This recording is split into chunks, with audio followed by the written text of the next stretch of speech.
একজন সোলজার তার কাজের জন্য বাইরে চলে গেল, তার মেয়েকে তার বাবার কাছে রেখে গেল। কিন্তু তার মা চলে যাওয়ার পরে তার বাবা অনেক নাচানাচি শুরু করে দিল। সে অনেক খুশি হয়েছিল, তার গার্লফ্রেন্ডকে বাড়িতে ডেকে নিয়ে আসলো। তার গার্লফ্রেন্ড বাড়িতে চলে এলো। তারা একসঙ্গে অনেক নাচানাচি, অনেক আনন্দ করলো।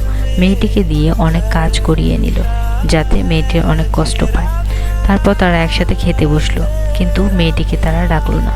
মেয়েটিকে দিয়ে অনেক কাজ করিয়ে নিল।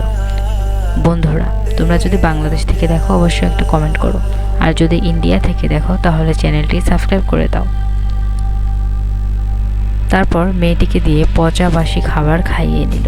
একদিন তারা ঘুমাচ্ছিল, তখন সেই সময় মেয়েটি সুযোগ বুঝে একটা ভিডিও করে নিল এবং তার মায়ের কাছে পাঠিয়ে দিল। বন্ধুরা, তোমার সুন্দর নামটি কমেন্ট বক্সে দিয়ে যাও, আর তোমরা কোন দেশ থেকে দেখছো অবশ্যই কমেন্ট বক্সে পতাকাটি দিয়ে যাও।